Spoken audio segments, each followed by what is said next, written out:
This is the story of Michael Blake, former paratrooper, one of the many ex-GIs who have found themselves drawn back to those places they had known during the war, seeking the old thrill of excitement, but never finding it. But Blake's was a strange story, different from most. Maybe you've heard it. Well, the end of it anyway. It hit the headlines at the time. That bewildering end up here at the village of Saint-Elzéar in the rugged mountains of the south of France. The summer dawn comes quietly to the village perched here on the edge of the precipice. Father Goron, the village priest, always the first awake, was on his way to the church when suddenly the bells were ringing. The bells that had been silent ever since the disappearance of the gauntlet of Saint-Elzéar, the famous green glove which had made this village an object of pilgrimage to the sick, the maimed, and the faithful for nearly 1,000 years. To Father Goron, it meant that the gauntlet had come home, for the vow had been made that the bell should never ring again until it returned. But it wasn't there in the niche which had been empty so long. Why then did the bells ring? And who was ringing them?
He has come home. Who brought it, Father? Nobody. There was nobody there. Only the dead man.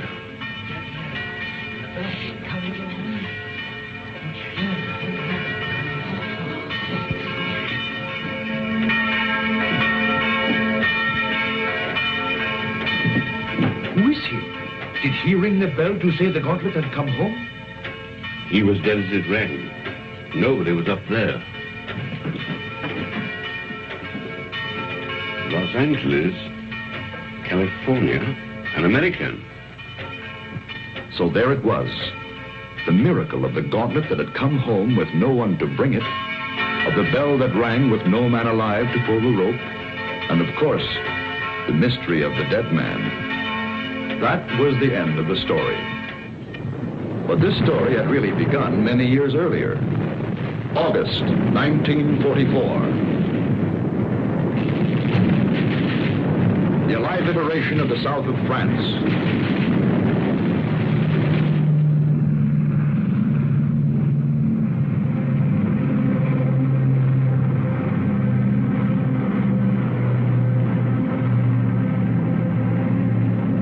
One survivor reached the ground behind the German lines.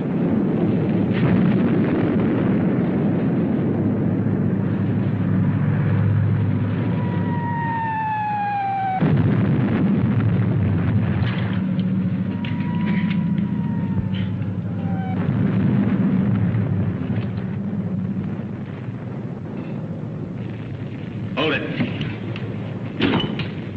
Come here.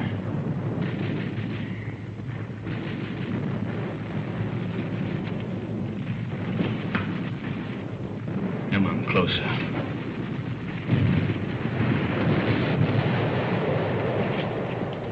Turn around.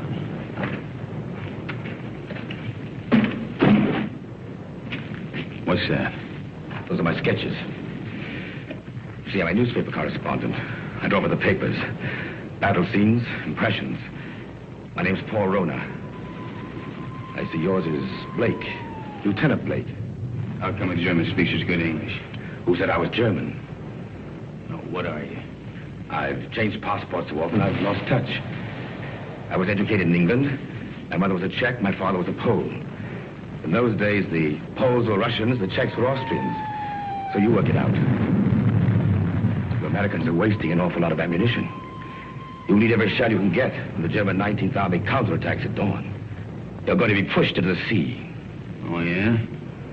Okay, you tell that to intelligence. Come on, let's go. Come on, I say, let's go. Determined, aren't you? You mind if I take this? Open it.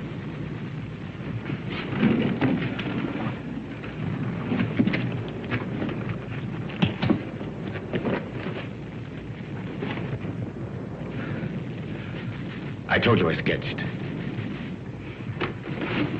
Now, wait a minute. What else you got in there?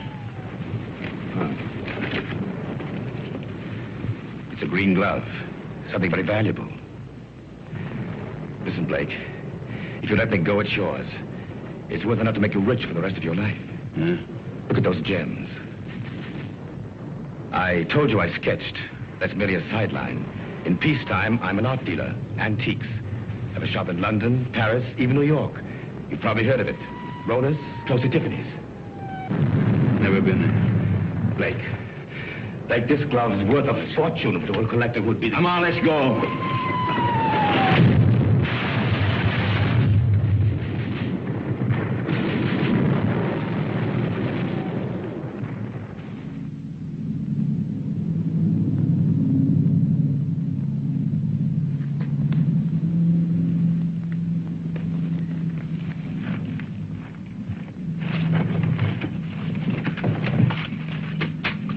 Don't shoot, we're friends.